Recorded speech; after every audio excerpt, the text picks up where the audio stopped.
Hey, what's up guys? So I want to talk about what I think is the best deck at the moment for a majority of players that want to get into the game and get into the meta. And I get this question asked so much that they say, Asian Ice White Dragon, what do you think is the best deck? Well, there's a lot of different decks for different people, but I feel currently Chaos Dragons is relatively simple to run, and it's available for a lot of different people to play, so if you're looking for a great competitive deck, Chaos Dragons is very good. This is not going to be a deck profile, this is just going to be kind of me talking about the deck, as well as explanation of why I think it's one of the best decks currently in the meta. So, first off, I want to mention that, MST is not really needed in the deck, and when a deck can play without MST, it's really good, especially since the deck is so fast. Most will play like Triple Lila, there's one in there, so I'll mention that one later. But basically, the reason why you don't need MSTs is because you have Lila to bait out the bottomlesses, to bait out the warnings, to eat up your opponent's back row, and force them to use cards that normally they want to save for your Light Pulsar or your bigger monsters. And I feel like Lila is just a really good overall card just to help speed up the deck, as well as, being able to destroy back rows. If there's any problematic matchups, Lila can get rid of stuff like Necro Valley, can get rid of the Dark World Field Spell card, so it really allows you to take advantage of that without even using any power cards, essentially. And Lila is overall pretty decent, as well as having that 1700 attack. So I just wanted to mention that basically you can run the deck without MST, and you have great back row destruction. Next thing I wanted to mention is the really good cards that you can just draw into the deck.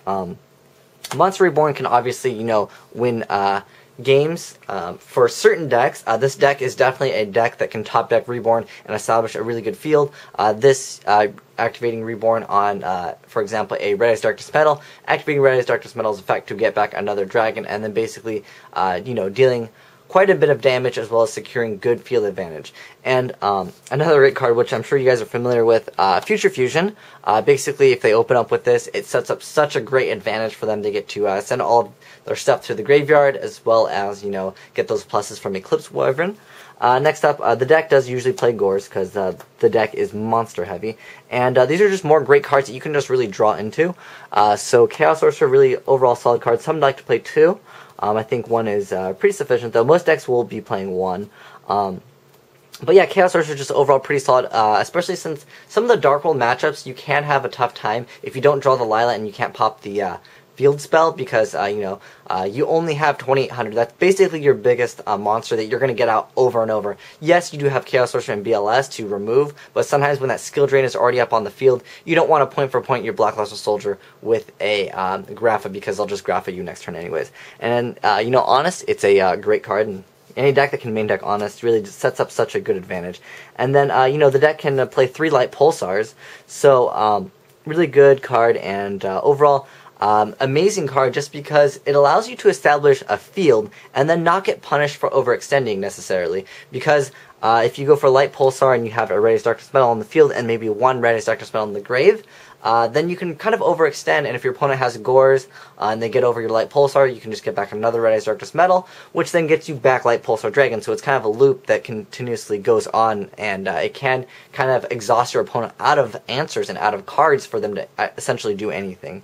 So overall really good, and the summon condition for Light Pulsar is really simple, although he does miss the timing on some things like Raikou and Soul Taker, so yeah, keep that in mind. But yeah, the fact that you can summon him from the graveyard by discarding really helps out a bunch, because sometimes you do need to do that. And any deck that can run Black Luster Soldier definitely secures a great advantage.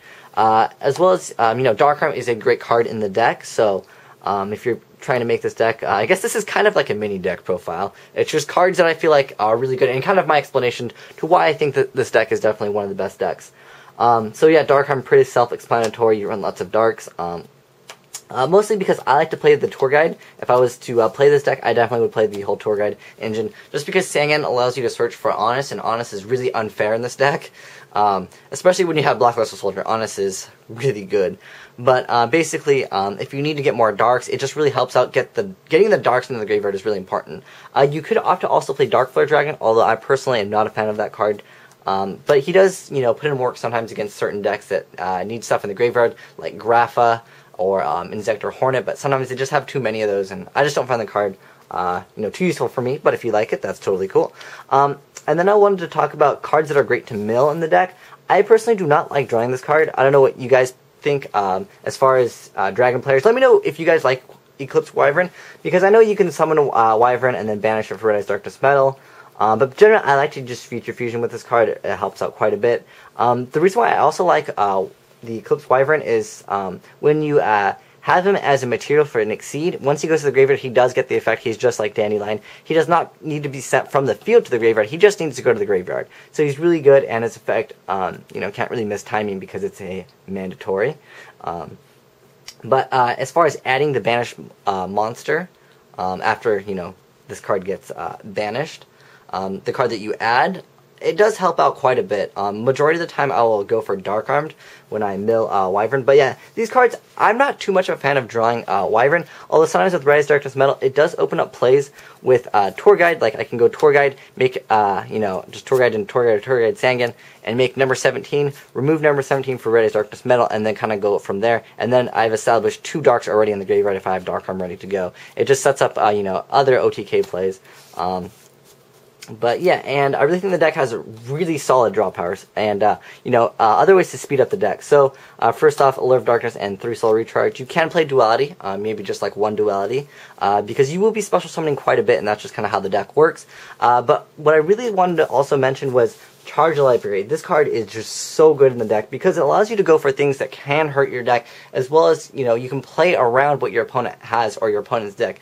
Essentially, these are the most common targets people are using for Charge the Light Brigade. There's also Lumina, but I don't feel like every deck needs to play Lumina. It is a great card, don't get me wrong. It allows you to go for Exceeds. But I really like Jane, just because it gets rid of Thunder King, and sometimes people do like to side deck Thunder Kings, but you can't activate Charge the Light Brigade if Thunder King's already on the field. Keep that in mind. But Jane, it's just 21 when it attacks, so if you're playing E-Heroes, this is a great card. If you're playing against Thunder King, it's just really solid, because Thunder King can hurt this deck just a little bit if you don't have Raikou, and sometimes you don't like to Raikou the Thunder King, sometimes you want to Raikou the back row to set up for your plays, but, again, the deck doesn't really need MSCs because you have triple Lila. This is the 3rd one over here, but yeah, Lila just puts in a lot of work as well. Let's say that there is a Necro Valley, and Necro Valley can stop this deck sometimes in its track, because you can't remove cards from the graveyard, so it can become problematic. So you can just Lila and pop the problematic cards. Any skill drains that are on the field, it can become a problem in this deck, depending what you're playing against. Skill drain can hurt just a little bit.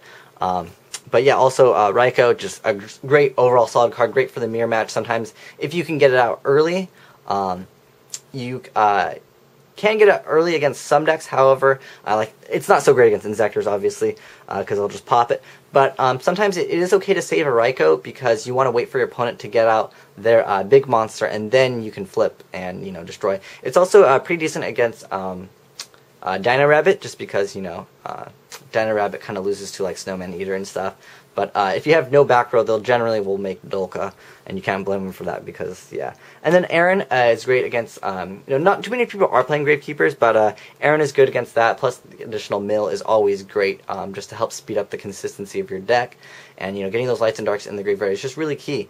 And so that's kind of why I personally feel like Chaos Dragons is one of the best decks at the moment. And if you were looking to play a really competitive deck that is relatively simple to play and relatively cheap, because the whole deck can be bought for not too much. Tour Guide did get reprinted, although you don't have to play Tour Guides, keep that in mind. Tour Guide is not a necessary card that you have to actually use to play in this deck, but pretty much everything, let me see real quick. Everything pretty much came in most structure decks recently. Future Fusion did get reprinted in Raw Yellow Pack, but it's a common. So pretty much, you could just pick up yourself 3 of the Dragons Collide structure decks, and you'll be able to make this deck, because I think that this deck is very good. But if you guys have any suggestions for Chaos Dragons, let me know in the comment section below. But these are just kind of like the basic cards that I would be playing if I was to make Chaos Dragons. But thanks for watching, guys, and this is just a video of what I think is, one of the best decks at the moment. Asian White Dragon, signing out.